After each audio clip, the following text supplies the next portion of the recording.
శ్రీరామ్ గారు, AP politics చాలా ప్రశాంతంగా ఉన్నాయనుకుంటున్నాను నేనైతే. మీరేమనుకుంటున్నారు? ఏపీలో ప్రశాంత్ అనేది ఎప్పుడు ఉండదండి. అందరూ రాజకీయం ఆడుతుంటారు. ఎలా లేస్తే రాజకీయం టిఫిన్ గా తింటారు, రాజకీయాన్ని భోజనంగా తింటారు, రాత్రికి కూడా రాజకీయం తిని పడుకుంటారు. అలా ఉంటుంది ఏపీలో ఎప్పుడు అలాగే ఉంటుంది. అలాగే అక్కడ వాతావరణం కూడా ఉంటుంది. రోజు రోజుకి ఒక కొత్త విషయం, రోజు రోజుకి ఒక కొత్త న్యూస్, ఇలాంటివన్నీ ఎప్పుడు ఉంటూనే ఉంటాయి. సో అందులో ఎవరి పాత్ర వాళ్ళు పోషిస్తున్నారు. ఇప్పుడు కాకపోతే ఏంటంటే మెచ్యూర్డ్గా పోషిస్తారు కొంతమంది రాజకీయ నాయకులు, మెచ్యూర్డ్గా ఉంటారు. జగన్మోహన్ రెడ్డి గారు లాంటి వాళ్ళు మీరు అన్నట్టు చిన్నపిల్లల తరహాలో నాకు చాక్లెట్ ఇస్తావా ఇవ్వ, చాక్లెట్ ఇస్తే నేను నిన్ను ఎత్తుకొని ఇస్తా, చాక్లెట్ ఇస్తే నేను నీతో వస్తా, ఇట్లా చిన్నపిల్లలు ఎలా మారం చేస్తారో ఇలాంటి వాళ్ళు మెచ్యూర్డ్ రాజకీయాలు చేయకుండా ఇలాంటి చిన్నపిల్లలు చేష్టలు చేస్తూ నాకు ప్రతిపక్ష హోదా ఇస్తేనే నేను వస్తా. నీకు ఇవ్వాల్సింది ఎవరు? ప్రజలు ఇవ్వాలి. ప్రజలను అడగాలి. అధికార పార్టీని అడిగితే ఎవరు ఇస్తారు? నువ్వు ప్రజలు అసలు ఇప్పుడు నువ్వు ప్రతిపక్ష హోదా ఏమని నేను అడుగుతున్నావు. నువ్వు అసలు ప్రజలను అడిగింది ఏం అడిగావు? అధికారాన్ని అడిగావు, ముఖ్యమంత్రిని చేయమని అడిగావు. వై నాట్ 175 అన్నావు. వై నాట్ 175 అంటే నీకు అసలు అధికారాన్ని ఇవ్వలేదు, నిన్ను ముఖ్యమంత్రినే చేయలేదు, నీకు ఎమ్మెల్యేలనే వై నాట్ 175 కాదు, చివరికి 11 ఇచ్చి కూర్చోబెట్టారంటే ప్రతిపక్షానికి కూడా నువ్వు అర్హుడి కాదని కూర్చోబెట్టారు. అయినా సరే నాకు ప్రతిపక్ష హోదా ఇవ్వాల్సిందంటే ఎందుకు ఇస్తారు? క్లియర్ గా ప్రభుత్వం చెప్తోంది దీనికి అవకాశం లేదని. అసెంబ్లీ స్పీకర్ గారు చెప్తున్నారు, డిప్యూటీ స్పీకర్ గారు చెప్తున్నారు. నువ్వు అసలు 60 రోజులు రాకపోతే ప్రతిపక్ష హోదా ఇవ్వడం సంగతి పక్కన పెట్టబ్బాయి, నిన్ను అసలు డిస్క్వాలిఫై చేస్తాం, నిన్ను నీ ఎమ్మెల్యేని డిస్క్వాలిఫై చేసి బయటికి పంపించేస్తాం అని చెప్తున్నారు. అయినా సరే నాకు ఇవ్వాల్సిందే అంటే ఏదో కోర్టులో కేసులు ఉన్నాయి, లేదా స్పీకర్ దగ్గర కేసులు ఉన్నాయి, అవన్నీ తేలితే కానీ ముందు అది తేల్చండి, నా మీద తర్వాత చర్య తీసుకుంది. కానీ 61వ రోజు తెలుస్తుంది ఇవన్నీ. 60 రోజుల దాకా ఈ మాటలే ఉంటాయి. 61వ రోజు కదా తేలేది, అప్పుడు తీసుకుంటారో తీసుకోరో తెలుస్తుంది. అవును, చట్టం చెప్తున్నప్పుడు ఎందుకు తీసుకోకుండా ఉంటారు? ఈయన ఎన్ని మాటలు మాట్లాడినా 61వ రోజు తీసుకుని తీరుతారు అంటే అది ఈసారి కాదు, నెక్స్ట్ టర్మ్ లో బహుశా అవుతుంది. ఈ టర్మ్కి అవ్వదు, నెక్స్ట్ టర్మ్కి అవుతుంది. నెక్స్ట్ శీతాకాల సమావేశాలు కనుక ఒక 20 రోజులు జరిగితే అప్పుడు డిస్క్వాలిఫికేషన్ ఉంది. లేదా అది కూడా ఒక 10 రోజులు జరిగింది అనుకోండి, సమ్మర్ లో అయితే ఖచ్చితంగా జరిగిపోతుంది. ఒకవేళ ఈ సమావేశాలు ఎప్పుడైనా ఒక రోజు వచ్చేలా కనిపిస్తే అది చేయొచ్చు, అది ఆప్షన్. ఆ రకంగా చేస్తాడని నమ్మకం కూడా ఉంది. మరి చాలా మంది అదే మాట్లాడుతున్నారు. అదే మధ్యలో కొంతమంది ఎమ్మెల్యేలు వచ్చి సంతకాలు పెట్టారని స్పీకర్ గారు చెప్పారు కదా. ఇదేంటి నాకే తెలియదు, నేను చూడలేదు, వీళ్ళు ఎప్పుడు సంతకాలు పెట్టారని స్పీకర్ గారు మాట్లాడారు ఒకసారి. అంటే వీళ్ళు ఎప్పుడు వచ్చారో తెలియదు, ఎప్పుడు వెళ్ళారో తెలియదు, ఎక్కడ సంతకాలు పెట్టి మాత్రం వెళ్ళిపోయారు కొంతమంది. సో అట్లా చేస్తే చేయొచ్చు.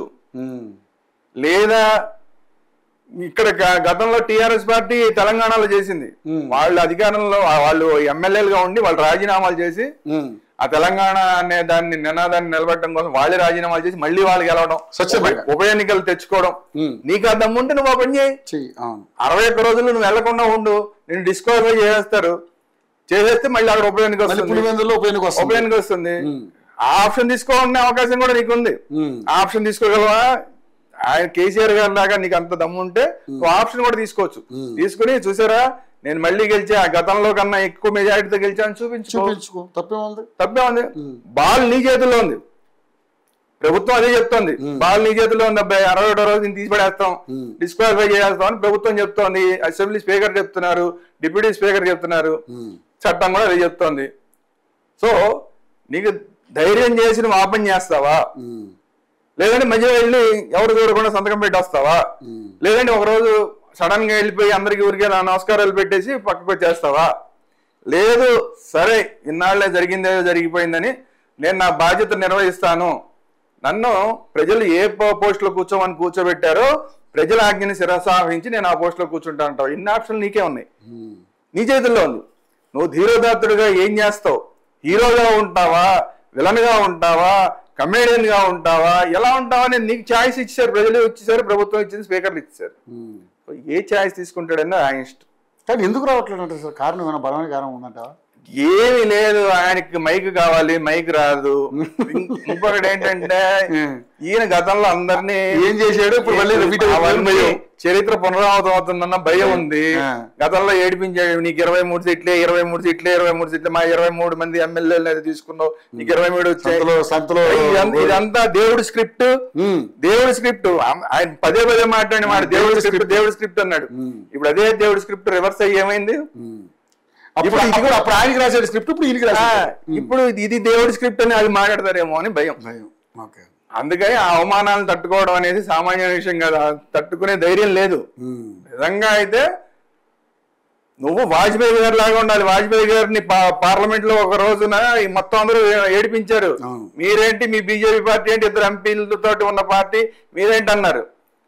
అంటే ఆయన చూపించాడు, ఈ రోజు మీరు నవ్వుతున్నారు, ఒక రోజు దేశం మొత్తం మీద నా పార్టీనే ఉండే రోజు వస్తుంది అన్నాడు. ఇవాళ అది కనబడిందా లేదా? బలమైన పార్టీ కనబడింది. నువ్వు అలా నిలబడు, అది ఛాలెంజ్ చేయి.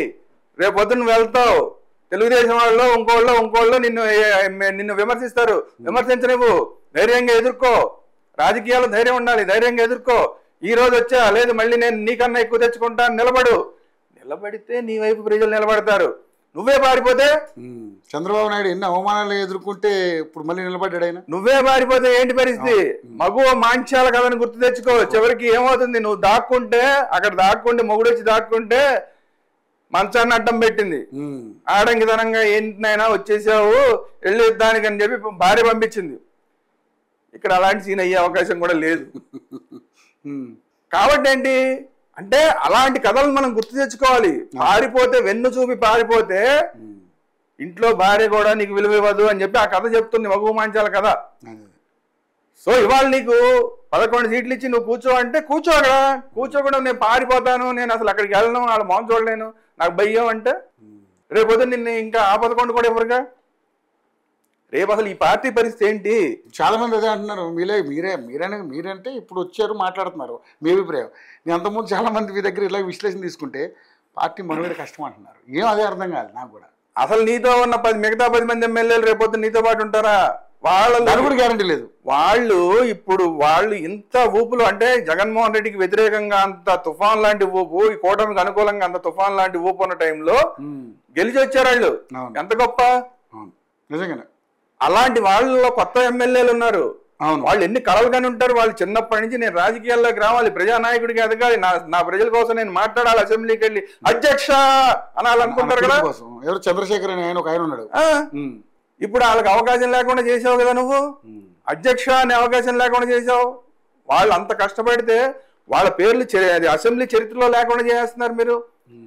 ఈ 5 ఏళ్లలో ఆయన ఇప్పుడు మీరు చంద్రశేఖర్ గారి పేరు గుర్తు చేశారు. సరే, ఆ చంద్రశేఖర్ గారు ఆయన ఎర్రగొండపాలెం ఉన్న ఆయన ప్రజల తరపున ఎర్రగొండపాలెంలో అధ్యక్ష ఈ సమస్య ఉంది అధ్యక్ష, మీ ద్వారా నేను ముఖ్యమంత్రి గారిని అడుగుతున్నాను అధ్యక్ష అంటే చంద్రబాబు నాయుడు గారు ఓకే నేను శాంక్షన్ చేస్తున్నాను, ఇన్ని కోట్లు శాంక్షన్ చేస్తున్నాను నియోజకవర్గానికి అంటే ఆ సమస్య పరిష్కారం అయితే ఇదంతా చరిత్రలో లిఖించబడుతుంది, అసెంబ్లీ చరిత్రలో లిఖించబడుతుంది. ఎర్రగొండపాలెం ఎమ్మెల్యే చంద్రశేఖర్ గారు పలానా ప్రశ్న అడిగారు, దానికి మంత్రి గారు ఈ సమాధానం చెప్పారు, ముఖ్యమంత్రి గారు ఇన్ని కోట్లు ఇచ్చారు, ఈ సమస్య పరిష్కారం అయిందని అక్కడ అసెంబ్లీ చరిత్రలో లిఖించబడుతుంది. రేపొద్దున ఆయన ఎమ్మెల్యే అవ్వచ్చు కాకపోవచ్చు, చరిత్రలో వెళ్ళి మన ఎవరం ఉండేవాళ్ళం కాదు, అందరం గాలిలో కలిసిపోయేవాళ్ళమే. కానీ అది చరిత్రలో అసెంబ్లీ చరిత్రలో నిలిచిపోతుంది. కానీ చంద్రశేఖర్కి నువ్వు అసెంబ్లీ అవకాశం ఇవ్వట్లేదు. నీకు ప్రతిపక్ష నాయకుడిగా ఇవ్వకపోతే చంద్రశేఖర్ ఎందుకు తప్పు చేశారు? చంద్రశేఖర్కి ఎందుకు అవకాశం, ఫస్ట్ టైం ఎమ్మెల్యే అధ్యక్ష అనే అవకాశం ఎందుకు ఇవ్వరు మీరు? ఆయన ఆశలు మీరు ఎందుకు తొక్కేస్తున్నారు? ఇది ఆయన మనసులో ఉంటుందా ఉండదా? మిగతా 10 మంది ఎమ్మెల్యేల మనసులో ఉంటుందా ఉండదా? రేపు పొద్దున్న నీతో కలిసి పని చేయాలంటే ఏ ధైర్యంతో కలిసి పని చేస్తారు? అంటే ఇప్పుడు ఇలా చేస్తున్నావు అంటే 29 ఎన్నికల్లో కూడా నువ్వేమని చెప్తున్నావు, మళ్ళీ నన్ను అధికారంలోకి తీసుకొస్తేనే నేను అక్కడ ఉంటా, లేదంటే మళ్ళీ వచ్చేస్తా. ఎందుకు?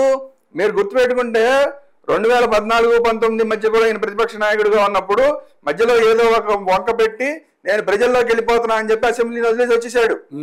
యాత్ర అని చెప్పి ప్రజల్లోకి యాత్రకి వెళ్ళిపోతున్నా అని చెప్పి అప్పుడు అసెంబ్లీని వదిలేశాడు ప్రతిపక్ష నాయకుడు హోదా ఉన్నా కూడా. ఇప్పుడు నాకు ప్రతిపక్ష నాయకుడు హోదా ఇస్తేనే వస్తా అంటున్నాడు.